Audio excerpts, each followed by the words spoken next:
નમસ્તે વિદ્યાર્થી મિત્રો, આજે ફરી સંસ્કૃતના ક્લાસમાં મળી.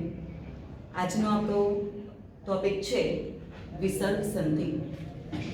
અહીં જોઈએ, વિસર્ગ સંધિમાં જે સંધિ શબ્દ છે એ કઈ ધાતુ પરથી બન્યો છે? સમ પ્લસ ધા પ્લસ તી. સમ એ ઉપસર્ગ છે, ધા એ ધાતુ છે અને કી એ પ્રત્યય છે. કી પ્રત્યયવાળા શબ્દો પુલ્લિંગમાં જ આવે, એટલે સંધિ જે શબ્દ છે પુલ્લિંગમાં વપરાય છે. એની વ્યાખ્યા જોઈએ તો સંધિની વ્યાખ્યા શું થાય? દ્વયોઃ વર્ણયોઃ પરસ્પરમ યત મેલનમ ભવતિ તતઃ સંધિ કથ્યતે. એટલે કે દ્વયોઃ વર્ણયોઃ, બે વર્ણો, પરસ્પરમ યત મેલનમ, બે વર્ણો જ્યાં પરસ્પર એકબીજા સાથે ભેગા થાય છે તે સંધિ કહેવાય છે. પણ એ બે વર્ણો કેવા હોય છે? તો સાર્થક શબ્દો હોય. એ બે વર્ણો કેવા હોય? સાર્થક એટલે અર્થવાળા શબ્દો હોય. પરઃ સન્નિકર્ષઃ સંહિતા. પરઃ સન્નિકર્ષ હોય એટલે એકબીજાની સાથે નજીક જે શબ્દો બેસે, શબ્દો રહે છે એને સંધિ કહેવાય છે. આ સંહિતા શબ્દ જે છે એ સંધિનું જ બીજું નામ છે. સંધિને સંહિતા પણ કહેવાય છે. તો અહીંયા આપણે એની વ્યાખ્યા જોઈ. મુખ્ય સમજવાનું છે, સાર્થક શબ્દો હોય, કોઈ પણ બે સાર્થક શબ્દો આપેલા હોય છે અને એ સ્વર વ્યંજન પ્રમાણે એમાં પરિવર્તન થતું હોય છે. તો આપણે જોઈએ કે સંધિના કુલ પ્રકાર કેટલા છે? સ્વર સંધિ, વ્યંજન સંધિ અને વિસર્ગ સંધિ. કુલ 3 સંધિ છે, જેમાં આજે આપણે વિસર્ગ સંધિનો અભ્યાસ કરીશું. વિસર્ગ સંધિ સમજવા માટે ખૂબ જ સિમ્પલ 4 પોઈન્ટ યાદ રાખવાના છે. આપણે ખૂબ જ સરળ રીતે સમજાવીશું તમને કે વિસર્ગ સંધિમાં સૌપ્રથમ જોઈએ તો લોપ. કોનો લોપ? લોપ એટલે અદ્રશ્ય. કોનો લોપ? તો કે વિસર્ગનો લોપ થાય છે. ક્યારે? તો કે ઓ. પ્રથમ બે જે સાર્થક શબ્દો છે એમાં પ્રથમ શબ્દમાં છેલ્લો વર્ણ જો ઓ હોય અને એના પછી આ જે એસ જેવું દેખાય છે એને કહેવાય છે અવગ્રહ. આને શું કહેવાશે? અવગ્રહ. એસ નથી બોલાતો કે ડ નથી બોલાતો, પણ એને અવગ્રહ કહેવાય છે. તો એના પછી ઓ પછી જો અ આવતો હોય તો એ અવગ્રહ એ ડ લખીને આપણે કે અવગ્રહ લખીને એની સંધિ બનાવીશું. તો એના નિયમ સમજીશું. પછી છે રત્વ સંધિ, ઉત્વ સંધિ અને સત્વ સંધિ. આ ત્રણેયને આપણે જો એક જ શબ્દમાં યાદ રાખવું હોય તો આ શબ્દ યાદ રાખી શકીએ, રોષ. એટલે કે રત્વ, ઉત્વ અને સત્વ. આ 3 પ્રકારની સંધિમાં ક્યારે વિસર્ગની જગ્યાએ ર આવે, ક્યારે વિસર્ગની જગ્યાએ ઓ આવે અને ક્યારે વિસર્ગની જગ્યાએ શ આવે છે. તો એ નિયમ આપણે સમજીએ. બહુ સરળ છે, ઉદાહરણ આધારિત આપણે સમજીશું. સર્વપ્રથમ જોઈએ કે લોપ. વિસર્ગ, લોપ એટલે અદ્રશ્ય થઈ જવું, ગાયબ થઈ જવું. તો વિસર્ગ અદ્રશ્ય ક્યારે થઈ જાય છે? જ્યારે આપણે આ પ્રથમ સમજીએ કે પ્રથમ શબ્દનો છેલ્લો વર્ણ અહ હોય અને એના પછી સ્વર આવતો હોય. એટલે કે અહીં જો પહેલું એક્ઝામ્પલ છે દૂતઃ પ્લસ ઇતિ. તો અહીંયા દૂતઃમાં અહ થયું અને ઈ એ સ્વર છે, તો એની સંધિ લખાશે દૂત ઇતિ. તો અહીં વિસર્ગનો લોપ થઈ ગયો છે. બીજું એક્ઝામ્પલ આપણે જોઈએ, અંધઃ પ્લસ એવ. તો અંધઃમાં પ્રથમમાં છેલ્લો જે વર્ણ છે અહ થયો પ્લસ એવમાં એ સ્વર થઈ ગયો, એટલે અહીંયા આવ્યું અંધ એવ. એવી રીતે જુઓ બીજો નિયમ કે પ્રથમ શબ્દના છેલ્લો વર્ણ અહ હોય અને પછી વ્યંજન આવતું હોય તો પણ વિસર્ગનો લોપ થઈ જાય છે. તો અહીં થશે પુત્ર માત્રા. બહુ સરળ છે. ફક્ત આપણે વિસર્ગને કાઢી નાખવાનો છે અને શબ્દ એઝ ઇટ ઇઝ લખવાનો છે.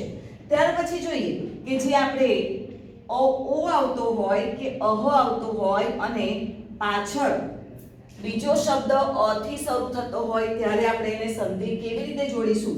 તો અહીં જુઓ, ધનિક એટલે અહ શબ્દ આવ્યો છે તો અહ નો થઈ જશે. એનો નિયમ સમજીએ. અહ પ્લસ અ એટલે કે આપણે ધનિક માં અહ છે પ્લસ અ, તો એ બેનો થઈ જશે ઓ અને આ જે અ છે એનો થઈ જશે અવગ્રહ, એટલે કે જેને આપણે એસ જેવું કહીએ છીએ. તો આ સંધિ કેવી લખાશે આપણે જોઈએ. ધનિક, એમાં શું થઈ ગયું? અહ પ્લસ અ, અહ પ્લસ અ એટલે શું થશે? ઓ. તો અહીં આપણે કનો માત્ર લખીશું અને પછી જે અ છે એ અનો થશે અવગ્રહ, એટલે અપી. આ આપણી સંધિ થઈ. બહુ સિમ્પલ છે.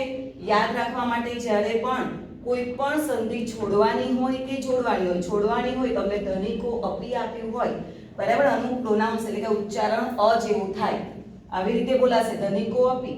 તો જ્યારે તમને આ એસ જેવું દેખાય સંધિમાં ને છોડવાનું કે, તો ત્યાં અ લખી દેવાનો ને એની આગળ જે કાનો માત્ર છે એટલે કે ઓ જો થશે એનો આપણે વિસર્ગ કરી દેવાનો છે. બીજી એક સંધિ જોઈશું આપણે, દેશઃ પ્લસ અયમ. તો પ્લસ પછી શું છે? અ છે, એટલે અ નો શું થશે? અવગ્રહ થશે. અને દેશમાં આગળ વિસર્ગ છે તો એનો કાનો માત્ર એટલે કે ઓ થશે. તો શું થશે? દેશો, પાછળનો શબ્દ એઝ ઇટ ઇઝ લખવાનો છે. એક હજુ આપણે એક્ઝામ્પલ જોઈ લઈએ. શિષ્ય પ્લસ અપૃચ્છદ. જુઓ, બીજો જે શબ્દ છે એનો પ્રથમ વર્ણ જો અ હોય તો એનો અવગ્રહ લખાશે, એની આગળ જે વિસર્ગ છે એનો ઓ થશે, એટલે પછીના શબ્દો આપણે એઝ ઇટ ઇઝ લખવાના. શિષ્યો પૃચ્છદ બોલાશે, શિષ્ય અપૃચ્છદ.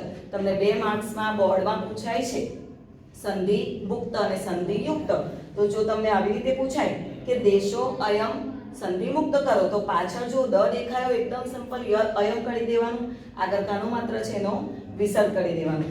જ્યારે દૂતઃ પ્લસ ઇતિ આવી રીતે શબ્દો આપ્યા હોય તો સ્વર કે વ્યંજન આપ્યા હોય એમથી શરૂઆત થતી હોય તો આપણે વિસર્ગનો લોપ કરવાનો છે. તો આ થયો આપણો પ્રથમ નિયમ. હવે જોઈએ રત્વ સંધિ.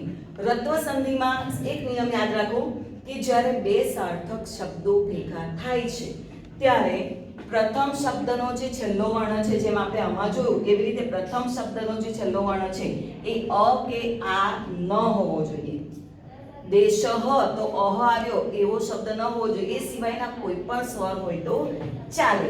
જેમ કે અહીં દેવી એટલે ઈ આવ્યો, ઈ આવ્યો અને એના પછીનો અક્ષર જે છે એ સ્વર હોય, વ્યંજન પણ હોય અને સ્વર પણ હોય, ત્યારે આ જે વિસર્ગ છે એ રમાં પરિવર્તિત થાય છે.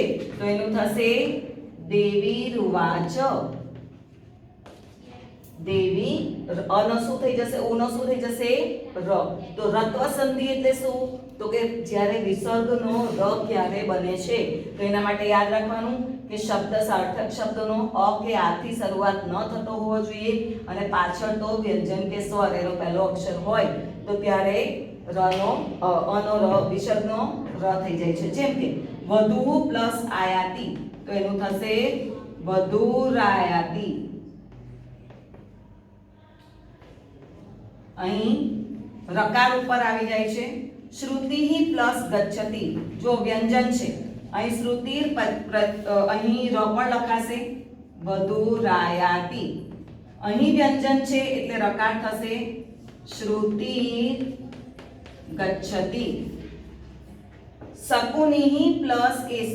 જો ઈ આવ્યો, અ નથી, અહીં ક્યાંય અ કે આ નથી, અ કે આ સિવાયના સ્વર છે એટલે અહીં આપણે રત્વ સંધિ બને છે એટલે કે ર થઈ જશે. તો અહીં થશે શકુની, અનો થશે ર, રેસહ. આ રીતે સંધિ થશે. ફક્ત નિયમ ઉદાહરણ આધારિત સમજવાના છે, નિયમને ગોખવાના નથી. ઉદાહરણ યાદ રાખશો તો ઝડપથી એમને યાદ રહી જશે. હવે આપણે ઉત્વ સંધિ તરફ આવીએ કે રત્વ સંધિ કમ્પ્લીટ થઈ, ઉત્વ સંધિ. તો ઉત્વ સંધિમાં આપણે રત્વમાં શું જોયું હતું કે પ્રથમ શબ્દનો છેલ્લો વર્ણ જે છે એ અ કે આ ન હોવો જોઈએ. જ્યારે ઉત્વ સંધિમાં શું છે કે પ્રથમ જે શબ્દ છે એનો છેલ્લો વર્ણ અહ હોય અને ત્યાર પછી વ્યંજન આવતો હોય. જેમ કે અર્જુનઃ પ્લસ જયતિ. બહુ જ સિમ્પલ છે ઉત્વ સંધિ, સરળ છે. તો વિસર્ગનો ઓ કરી દેવાનો. વિસર્ગનો શું થઈ જશે? ઓ થઈ જશે. અહ નો ઓ, અહ બરાબર ઓ. તો અહીંયા શું થશે? અર્જુનો જયતિ. ફક્ત આ બેનો તફાવત તમને ખ્યાલ આવી ગયો કે અમે અ કે આ ન હોવો જોઈએ અને ઉત્વમાં અહ હોવો જોઈએ, તો એ શું થશે? ઓ થઈ જશે. ફરી જોઈએ, ગોપાલહ હસતી, તો અહીંયા વ્યંજન છે તરત આવતો, એટલે અહીંયા શું થશે? ગોપાલો હસતી. સ્વર નથી આવતો એટલે વિસર્ગનો ઓ થઈ જાય છે. પતિતઃ જન, પતિતો જનઃ. સિમ્પલ છે, સરળ છે. હવે આપણે જે છેલ્લી છે સત્વ સંધિ. સત્વ સંધિ સમજવા માટે આપણે અનુસ્વારના નિયમ શીખી ગયા. એમાં જે વર્ગ હતા, આમ આડેધડ આપણે જોઈ લઈએ કે શ, અને સ, આ ત્રણ શ ક્યારે સંધિયુક્ત શબ્દોમાં આવે, તો એના માટે આપણે એ જે કક્કા આપણે લખ્યા હતા અનુસ્વારના નિયમ માટે જે વર્ગો યાદ રાખ્યા હતા એને યાદ રાખવાના છે. તો એ ભૂલી ન જવાય એટલા માટે એક નાનું સૂત્ર મેં લીધું છે, કુચુ ટુ ટુ પુ. કુચુ ટુ ટુ પુ, કુચુ ટુ ટુ પુ. હવે જે સત્વ સંધિ છે એ સત્વ સંધિમાં આપણે જે વર્ગો છે આ વર્ગો યાદ રાખવા માટેનું શોર્ટ ફોર્મ લઈ લીધું આપણે, કુચુ ટુ ટુ પુ. આ રીતે બોલીશું તો યાદ રહેશે. એમાં પહેલો અને છેલ્લો એટલે કે ક વર્ગ અને પ વર્ગ આપણે ઉપયોગમાં લેતા નથી. બાકી કયો રહ્યો? ચ વર્ગ, ટ વર્ગ અને ત વર્ગ. તો એને આપણે પેર બનાવી દઈશું. અહીં જુઓ, ચ વર્ગ હોય એટલે કે ચ વર્ગના કે ચ અક્ષરો હોય તો એની સાથે સંધિયુક્તમાં વિસર્ગની જગ્યાએ શ આવશે. ત હશે તો શ આવશે અને ત હશે તો સ આવશે. કેવી રીતે? આપણે ઉદાહરણ આધારિત જોઈ લઈએ. તો અહીં શબ્દ આપ્યો છે મનુષ્યાહ પ્લસ ચ. મનુષ્યાહ પ્લસ ચ, તો અહીં પ્લસ પછીના બીજા વર્ણો જોવાના છે. આપણે અત્યાર સુધી પ્રથમ શબ્દનો છેલ્લા વર્ણ જોઈને સંધિ કરી, પણ અહીં જોવાનું છે બીજો શબ્દ કે જે ચ છે.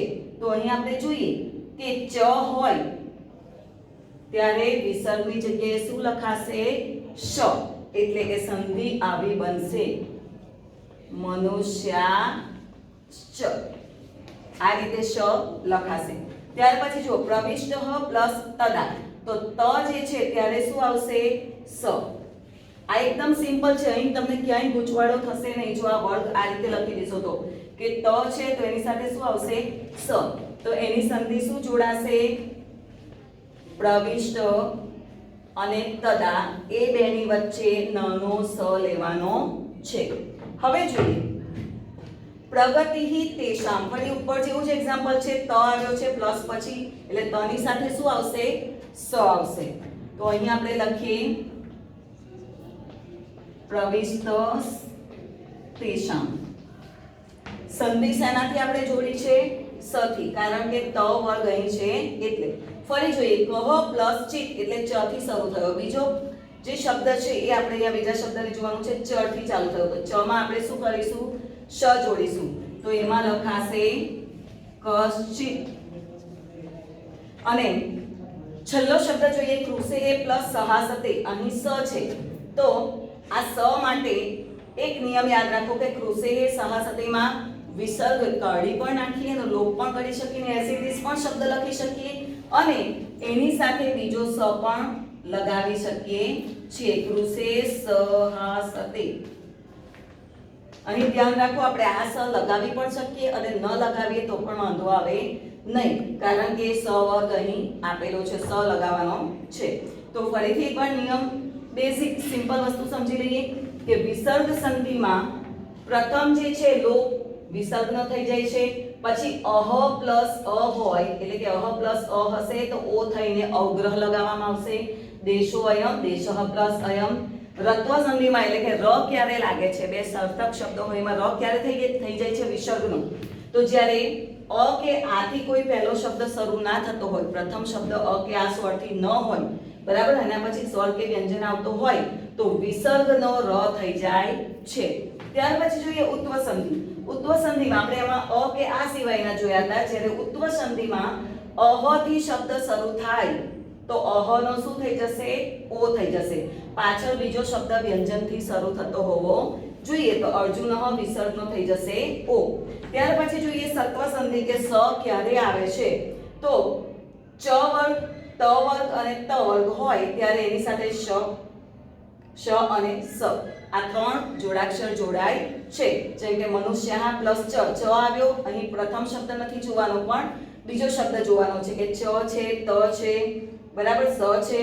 તો ત્યારે કયા શબ્દોથી જોડાક્ષર થશે એના માટે આપણે આ યાદ રાખવાનું રહેશે. અસ્તુ. બરાબર છે ભાઈ બધા.